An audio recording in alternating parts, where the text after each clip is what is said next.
नमस्कार, मंडल news bulletin में आपका स्वागत है। आइए पेश करते हैं आज के कुछ प्रमुख व मुख्य समाचार। अब तक यदि आपने मंडल न्यूज के इस चैनल को लाइक व सब्सक्राइब नहीं किया है तो जल्द से जल्द इस चैनल को लाइक व सब्सक्राइब जरूर कर दें।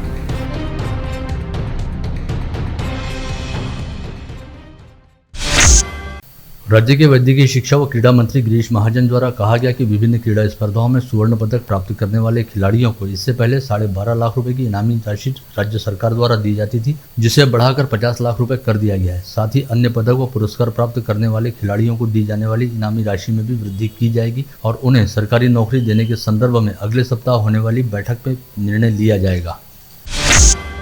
घन कचरा व्यवस्थापन में नाकाम रहने वाली अमरावती महानगर पालिका द्वारा नागरिकों से टैक्स के तौर पर प्राप्त किए गए पैसों को दंड भरने में बर्बाद किया जा रहा है। बुधवार 24 अगस्त को हरिद्राबाद में हुई सुनवाई के दौरान अमरावती महानगर पालिका पर एक बार फिर 1 करोड़ 40 लाख रुपए का अतिरिक्त दंड लगाया गया है। वहीं महानगर पालिका द्वारा इससे पहले हरिद्राबाद में दंड के तौर पर 1 करोड़ 50 लाख रुपए भरे जा चुके हैं। ऐसे में अब नए आदेश की वजह से दंड की राशि बढ़कर 2 करोड़ 90 लाख पर जा पहुंची है। गणेश अनासाने नामक याचिकाकर्ता द्वारा दायर याचिका पर हरिद्राबाद प्राधिकरण ने जुलाई 2020 में जारी अपने फैसले के तहत देश की सभी स्थानीय स्वायत्त संस्थाओं के लिए निर्देश जारी करते हुए कहा था कि जिन स्वायत्त संस्थाओं के अंतर्गत जनसंख्या 1 से 10 लाख के बीच है, उन स्वायत्त निकायों द्वारा तुरंत ही घन कचरा व्यवस्थापन का प्रकल्प कार्यान्वित करना जरूरी है। साथ ही जब तक ऐसा प्रकल्प कार्यान्वित नहीं होगा तब तक संबंधित संस्था को घन कचरा व्यवस्थापन व प्रक्रिया हेतु प्रति माह 10 लाख रुपए का दंड भरना होगा। इस आदेश को पारित हुए अब 29 माह हो चुके हैं और अब तक अमरावती महानगर पालिका द्वारा अपने कार्य क्षेत्र अंतर्गत घन कचरा व्यवस्थापन प्रकल्प को साकार नहीं किया जा सका है। ऐसे में प्रति माह 10 लाख रुपए के हिसाब से महानगर पालिका पर 2 करोड़ 90 लाख रुपए का दंड लगाया जा चुका है, जिसमें से महानगर पालिका द्वारा इससे पहले हरिद्राबाद में 1 करोड़ रुपए की अनामत रकम व 50 लाख रुपए के दंड की राशि भरी जा चुकी है और शेष 1 करोड़ 40 लाख रुपए महानगर पालिका को जल्द ही अदा करने होंगे। विगत 23 अगस्त को विधायक रवि राणा ने युवा स्वाभिमान पार्टी की ओर से परतवाड़ा शहर में आयोजित दही हांडी स्पर्धा के दौरान अपने भाषण में पूर्व राज्य मंत्री व अचलपुर निर्वाचन क्षेत्र के विधायक बच्चू खड़ू पर तंज कसते हुए कई जबानी तीर चलाए थे, जिसके तहत विधायक रवि राणा ने यह कहा था कि वे गुवाहाटी जाने वाले विधायकों में से नहीं है और कुछ लोगों के लिए पैसा ही सबसे बड़ा होता है। वहीं अब अपने तेज तर्रार स्वभाव के लिए जाने जाते विधायक बच्चू खड़ू ने अपनी स्टाइल में पलटवार करते हुए कहा कि चूंकि वे गुवाहाटी गए थे और उनके गुवाहाटी जाने की वजह से राज्य में सत्ता परिवर्तन हुआ, इसी वजह से आज रवि राणा जैसे लोग मंत्री पद मिलने हेतु कतार में खड़े हैं। यह बात रवि राणा ने भूलना नहीं चाहिए। पूर्व राज्य मंत्री विधायक बच्चू खड़ू द्वारा गत रोज राज्य के मुख्यमंत्री एकनाथ शिंदे को पत्र लिखकर कहा गया कि केरल राज्य की तरह महाराष्ट्र में भी एमपीएससी के जरिए अराजपात्रित पदों पर भर्ती की जानी चाहिए और राज्य में 7,200 पुलिस कर्मचारियों के पदों पर भर्ती करने हेतु विज्ञापन जारी किए जाने चाहिए। त्योहार के मुहाने पर प्रदेश की शिंदे भाजपा सरकार ने अमरावती संभाग को सौगात देने का ऐलान किया है। प्रदेश में आगामी 2 वर्ष के दौरान 12 नए सरकारी मेडिकल कॉलेज शुरू होने जा रहे हैं, जिनमें अमरावती संभाग के अमरावती, वाशिम व बुल्ढाना इन 3 जिलों का भी समावेश है। तीनों स्थानों पर अब तक निजी वैद्यकीय महाविद्यालय कार्यरत हैं और सरकारी मेडिकल कॉलेज नहीं था। ऐसे में अब इन तीनों जिलों में नए सरकारी मेडिकल कॉलेज शुरू किए जाएंगे। आज किसानों द्वारा पूरे साल भर अपने साथ खेतों में कंधे से कंधा मिलाकर मेहनत करने वाले और काली मिट्टी में अपने साथ पसीना बहाने वाले अपने भरोसेमंद साथी यानी बैलों का पूजन करते हुए बैल पोले का पर्व बड़े उत्साह के साथ मनाया गया, जिसके लिए बैलों का आकर्षक ढंग से साज श्रृंगार किया गया और उन्हें किसी दूल्हे की तरह सजाया गया। लेकिन ऐसा करने में इस बार किसानों को हमेशा की तुलना में कुछ अधिक पैसा खर्च करना पड़ा, क्योंकि इस बार बैलों के साज श्रृंगार साहित्य पर महंगाई का साया मंडराता दिखा और सभी तरह के श्रृंगार साहित्य के दाम इस वर्ष 25% के आसपास अधिक रहे। लेकिन इसके बावजूद हमेशा खुद फटी बनियान पहनकर घूमने वाले बली राजा ने अपने सरजा राजा की जोड़ी को मखमली व रेशमी झूल से सजाया। शहर सहित जिले में कई स्थानों पर आज शाम पोला सजा और पोला छूटने के बाद नगर भ्रमण करते हुए अपने घर लौटने वाले सरजा राजा की जोड़ी को किसान परिवारों द्वारा पूरन पोली का नैवेद्य दिखाकर उनकी पूजा अर्चना की गई।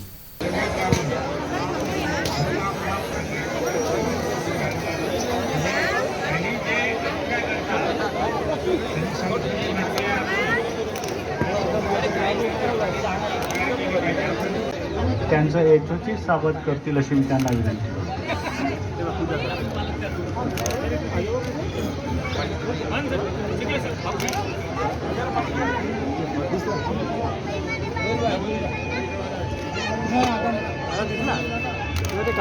पूजा करत आहे खाऊ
पोले के पर्व का उत्साह विदर्भ क्षेत्र में सबसे अधिक दिखाई देता है। वैसे तो जिले में विगत 7 वर्षों के दौरान 35,000 से अधिक की संख्या में बैल जोड़ियों की संख्या कम हो गई है। वहीं अब भी करीब 85,000 बैलों का खेतीबाड़ी के कामों में किसानों द्वारा उपयोग किया जा रहा है। विगत 2 वर्ष से कोविड त्रासदी के चलते पर्व त्योहार पर बाजारों में अपेक्षित ग्राहकी नहीं हो पाई थी, लेकिन आज से शुरू हो रहे उत्सव के दौर से कपड़ा, किराना, इलेक्ट्रॉनिक्स और सोना चांदी के बाजार नई उम्मीद से सज गए हैं। पोले के साथ ही उत्सवों का सुंदर सिलसिला शुरू हो गया है, जिसे देखते हुए आज से अगले 2 माह तक बाजार में अच्छी खासी रौनक रहने की अपेक्षा जताई जा रही है। हालांकि खाने पीने की वस्तुओं में थोड़ी बहुत महंगाई रहने का अंदेशा बना हुआ है, जिसमें आटा सबसे अधिक महंगाई का शिकार हुआ है और अब तक रिकॉर्ड ब्रेक 32 रुपए किलो की दर पर जा पहुंचा है। इस माह अंकुरित अनाज और दालों के दामों में भी काफी बढ़ोतरी देखी जा रही है, जिसमें साबूदाने से लेकर कुछ जिन्सों में 30 से 35 रुपए प्रति किलो से दाम बढ़े हैं। बढ़ती महंगाई के लिए अलग अलग कारण दिए जा रहे हैं। वहीं खाद्य तेलों में थोड़ी नमी बनी हुई है।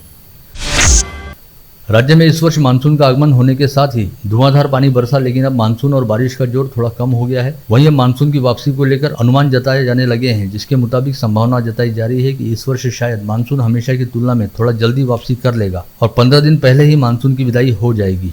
अनुमान के मुताबिक सितंबर माह के पहले सप्ताह में ही मानसून की वापसी का सफर शुरू हो जाएगा। ऐसे में अब खेती किसानी से संबंधित कामों ने गति पकड़ ली है। ग्रामीण जिला पुलिस अधीक्षक अविनाश भार्गव द्वारा आज अपने कार्यालय में बुलाई गई पत्रवार्ता में कहा गया कि आगामी 31 अगस्त से शुरू होने जा रहे 10 दिवसीय गणेशोत्सव के दौरान जिले के सभी तहसील व ग्रामीण क्षेत्रों में कानून व व्यवस्था की स्थिति बनाए रखने एवं त्योहार को शांतिपूर्ण ढंग से संपन्न कराने के लिए जिला ग्रामीण पुलिस द्वारा तमाम एहतियाती कदम उठाए जा रहे हैं। इस दौरान अंजनगांव, परतवाड़ा व अचलपुर जैसे संवेदनशील इलाकों पर ड्रोन कैमरों के जरिए नजर रखी जाएगी। उत्कृष्ट येतील त्यांना जिल्हा स्तरावर परत त्यांचं जिल्हा स्तरावर एक समिती त्यांचं परीक्षण करून जिल्हा स्तरावर आपण त्यांना सन्मानित करणार आहोत। नंबर डीजे वगैरेवर आहे नॉईज मर्यादा उल्लंघन केलं तर आपल्या प्रत्येक पोलीस स्टेशनला नॉईज लेवल मीटर्स आहेत, त्याद्वारे आम्ही कंट्रोल करणार आहोत।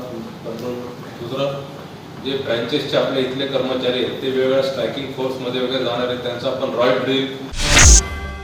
शहर पुलिस आयुक्त डॉक्टर आरती सिंह ने आज पुलिस आयुक्तालय में आतंकवाद विरोधी शाखा की एक बैठक बुलाई, जिसमें आपराधिक गतिविधियों को लेकर समीक्षा की गई। साथ ही आगामी त्योहार एवं पर्व के दौर को देखते हुए जरूरी मार्गदर्शन करते हुए खुफिया विभाग को सतर्क रहकर प्रभावी तरीके से काम करने के आदेश दिए गए। अकोट वन्यजीव कर्मचारियों की एक आदिवासी युवक पर की गई आतंकी कार्रवाई से मेलघाट के विधायक राजकुमार पटेल भड़क गए और उन्होंने सीधे सीएम एकनाथ शिंदे से इस मामले में दोषी अधिकारियों कर्मचारियों पर एट्रोसिटी एक्ट के साथ ही हत्या के प्रयास की धारा 307 के तहत अपराध दर्ज करने और उन्हें तत्काल निलंबित करने की कार्रवाई किए जाने की मांग की। इसी बीच पुलिस विभाग ने वन विभाग के 2 कर्मचारियों को इस मामले में गिरफ्तार किया है, जिन्हें 2 दिनों तक कस्टडी रिमांड में रखने के निर्देश अदालत द्वारा जारी किए गए। महानगर पालिका प्रशासन द्वारा 10 लाख की जनसंख्या रहने वाले अमरावती शहर में कहीं पर भी आग लगने पर उस पर काबू पाने हेतु करीब 9 करोड़ रुपए खर्च करते हुए 3 अत्याधुनिक अग्निशमन वाहन खरीदे गए, जिनका उद्घाटन कल 25 अगस्त को वॉल कंपाउंड परिसर स्थित अग्निशमन विभाग में मनपा आयुक्त प्रवीण आष्टीकर के हाथों किया गया। इनमें से प्रत्येक वाहन की जल वहन क्षमता 4,500 लीटर की है। साथ ही इनमें 500 लीटर का फोम टैंक भी है। इन अत्याधुनिक वाहनों के चलते मनपा के अग्निशमन विभाग की आपत्ति व्यवस्थापन को लेकर ताकत व क्षमता बढ़ गई है। पोला, गणेशोत्सव व गौरी पूजन जैसे पर्व एवं त्योहारों के मौके पर इन दिनों सभी रेलगाड़ियों में यात्रियों की अच्छी खासी भीड़भाड़ बढ़ गई है, जिसके चलते इन दिनों मुंबई, पुणे, दिल्ली, अहमदाबाद व हावड़ा सहित चेन्नई जैसी लंबी दूरी वाले रेल मार्गों पर चलने वाली महत्वपूर्ण रेलगाड़ियों में आरक्षण उपलब्ध नहीं है और अधिकांश रेलगाड़ियों में इस समय वेटिंग वाली स्थिति है। ऐसे में बाहर गाँव रहने वाले लोगों को फिलहाल ये चिंता सता रही है कि आखिर वे त्योहारों के समय अपने घर परिवार में कैसे पहुंचेंगे। बर्तन बाजार परिसर स्थित जैन श्वेतांबर बड़ा मंदिर में जारी महामंगलकारी श्री पर्युषण पर्व आराधना के तहत आज 26 अगस्त को सुबह 10 बजे पूज्य मणिधारी दादा गुरुदेव श्री जिनचंद्र सुरेश्वर जी के 854वें स्वर्गारोहण दिवस के निमित्त दादा गुरुदेव पूजा का बड़े विधि विधान पूर्वक पूजन किया गया। इस समय मांगीलाल मेघराज जी गोलछा परिवार द्वारा लाभार्थी के तौर पर पूजा लाभ लिया गया। वहीं दोपहर 2:30 बजे कल्पसूत्र पोथा जी का सामूहिक वरघोड़ा आयोजित किया गया था।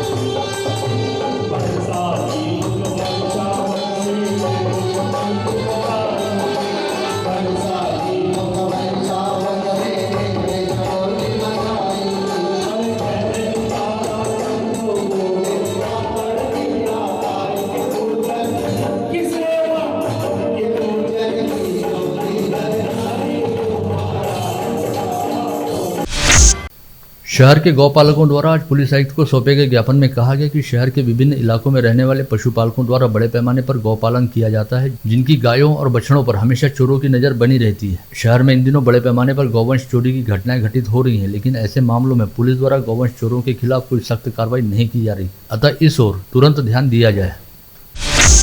पहल फाउंडेशन द्वारा बडनेरा शहर अंतर्गत आने वाले विभिन्न इलाकों से गुजरने वाले नाले पर पक्के पुल का निर्माण किए जाने की मांग को लेकर मनपा आयुक्त प्रवीण आष्टीकर को ज्ञापन सौंपा गया। इस ज्ञापन में बताया गया कि कई बस्तियों से होकर गुजरने वाले नाले पर पुल नहीं होने की वजह से यहाँ के नागरिकों को परेशानियों का सामना करना पड़ता है। धारणी क्षेत्र के दौरे पर पहुंची जिलाधीश पवनीत कौर को पूर्व पंचायत समिति सभापति रोहित राजकुमार पटेल के मार्गदर्शन में आदिवासी संगठन समन्वय कृति समिति के पदाधिकारियों ने ज्ञापन सौंपते हुए महर्षि पब्लिक स्कूल के खिलाफ शिकायतें दी। साथ ही कहा कि महर्षि पब्लिक स्कूल द्वारा आदिवासी विद्यार्थियों के साथ अन्याय किया जा रहा है। इस समस्या को देखते हुए जिलाधीश पवनीत कौर ने स्कूल के खिलाफ 1 माह में कार्रवाई करने का आश्वासन दिया। आधार कार्ड को मतदान कार्ड से लिंक करने का आह्वान प्रशासन द्वारा किया जा रहा है। इस मुहिम को विगत 4 अगस्त से अमल में लाया गया। इसी श्रृंखला में चांदूर बाजार तहसील कार्यालय में तहसीलदार धीरज स्थूल के मार्गदर्शन में एक कार्यशाला आयोजित की गई, जिसमें विभिन्न राजनीतिक दलों के पदाधिकारियों और पत्रकारों के साथ ही क्षेत्र के नागरिक उपस्थित थे। चांदूर बाजार तहसील के ब्राह्मणवाड़ा थड़ी स्थित पूर्णा नदी में डूबने के कारण 9 वर्षीय आदिवासी बच्चे की मौत हो गई थी। शनिवार 13 अगस्त को उजागर हुई इस घटना के बाद ब्राह्मणवाड़ा थड़ी के प्राथमिक स्वास्थ्य केंद्र में कार्यरत स्वास्थ्य अधिकारी उपस्थित नहीं होने के कारण आकाश की मौत हुई। ऐसा स्वास्थ्य विभाग की 3 सदस्यीय समिति ने अपनी जांच रिपोर्ट में कहा है, जिसके चलते चांदूर बाजार तहसील स्वास्थ्य अधिकारी ने रिपोर्ट प्रस्तुत करने के बाद एमओ द्वारा लापरवाही बरतने वाले संबंधितों को कारण बताओ नोटिस जारी किया है। बीते 24 घंटे के दौरान अमरावती जिले में 3 लोग कोविड संक्रमित पाए गए। इस समय जिले में कुल 16 एक्टिव पॉजिटिव मरीज हैं, जिनमें से 3 मरीजों को इलाज के लिए कोविड अस्पताल में भर्ती रखा गया है। वहीं ग्रामीण क्षेत्र में 13 मरीजों को होम आइसोलेशन में रखा गया है। इसके साथ ही बीते 24 घंटे के दौरान जिले में 7 लोग कोविड मुक्त भी हुए। विगत कुछ दिनों से अमरावती शहर के कुछ मरीजों में स्वाइन फ्लू जैसी बीमारी के लक्षण पाए जा रहे हैं। ऐसे में स्वास्थ्य महकमे द्वारा विगत 1 सप्ताह के दौरान कुल 9 संदिग्धों के सैंपल जांच हेतु पुणे व नागपुर की प्रयोगशालाओं में भिजवाए गए थे, जिसमें से 1 मरीज के सैंपल की रिपोर्ट पॉजिटिव आई है। वहीं 8 सैंपलों की रिपोर्ट निगेटिव रही। जिले में अगस्त माह के दौरान डेंगू के 18, चिकनगुनिया के 10 और मलेरिया के 7 पॉजिटिव मरीज पाए गए। ऐसे में कीटकजन्य बीमारियों के लगातार बढ़ते प्रभाव को देखते हुए स्वास्थ्य महकमा सतर्क हो गया है। वाशिम जिले के जोगलदरी गांव के पास पुल का हिस्सा गत रात ढह जाने की खबर प्राप्त हुई, जिससे इस मार्ग के निर्माण की गुणवत्ता को लेकर सवालिया निशान उठाए जा रहे हैं। सौभाग्य से इस घटना में किसी के हताहत होने का समाचार नहीं है। साथ ही यह पता चला है कि ठेकेदार ने रात को ही घटनास्थल पर रोड रोलर घुमा दिया और इस मामले को छिपाने की कोशिश हो रही है। मुंबई से नागपुर जाने वाली विदर्भ एक्सप्रेस में यात्रा कर रही 2 महिला यात्रियों की सोने से भरी बैग को अज्ञात आरोपियों ने 24 अगस्त को तड़के चुरा लिया था। यह बात ध्यान में आते ही दोनों महिला यात्रियों ने ट्रेन के नागपुर पहुंचने पर रेलवे पुलिस स्टेशन में शिकायत दर्ज कराई, जिसकी जानकारी नागपुर रेलवे पुलिस द्वारा अकोला जीआरपी को दी गई। पश्चात इस मामले में तेजी से जाँच पड़ताल करते हुए कुल 4 आरोपियों को गिरफ्तार किया गया। राजापेट पुलिस थाना क्षेत्र के कवरनगर में रहने वाले तेल व्यापारी अनिल डेमला द्वारा 50 टन तेल खरीदने के बाद भी माल की डिलीवरी न देते हुए मध्य प्रदेश के भोपाल स्थित एमएल ट्रेडर्स के संचालक ने उन्हें 15,35,000 रुपए का चूना लगाया था, जिसकी शिकायत मिलने के बाद राजापेट पुलिस ने भोपाल निवासी 3 व्यापारियों के खिलाफ धोखाधड़ी की विभिन्न धाराओं के तहत अपराध दर्ज किया। 2 दिन पूर्व घातक हथियारों के साथ गणेशदास राठी विद्यालय में घुसकर 10 से 12 लोगों ने स्कूल के एक शिक्षक को बेदम पीटा था। इस मामले में गाड़गनगर पुलिस ने एक नाबालिग के साथ ही 2 आरोपियों को गिरफ्तार किया है, जिसमें से नाबालिग की तबीयत बिगड़ जाने के कारण उसे अस्पताल में भर्ती किया गया। वहीं अन्य हमलावरों की पुलिस द्वारा सरगर्मी से तलाश की जा रही है। गाड़गनगर एवं फ्रिजरपुरा पुलिस थाना क्षेत्र अंतर्गत 3 स्थानों पर चल रहे अवैध शराब अड्डों पर पुलिस ने छापा मारा और 2 आरोपियों को गिरफ्तार करते हुए करीब 1.5 लाख रुपए का माल बरामद किया। राजापेट पुलिस थाना क्षेत्र के गावंडे लेआउट परिसर में सोमेश यादव और सोहन यादव नामक 2 कुख्यात चोर अपने घर में छिपकर बैठे हैं। इसकी जानकारी मिलने पर पुलिस ने उनके घर पर छापा मारकर तलाशी ली, जहां से दोनों आरोपियों को गिरफ्तार करने के साथ ही कई धारदार हथियार भी बरामद किए गए। होलगांव पुलिस थाना क्षेत्र के साहूर में चल रहे जुआ अड्डे पर पुलिस आयुक्त के विशेष दस्ते ने छापा मारा। यहां से पुलिस ने 10 आरोपियों को गिरफ्तार किया है। इसी तरह गाड़गनगर पुलिस थाना क्षेत्र के नामदेव महाराज गली में छापा मारकर नीलेश शेल के नामक आरोपी को मोपेड पर विदेशी शराब ले जाते हुए गिरफ्तार किया गया।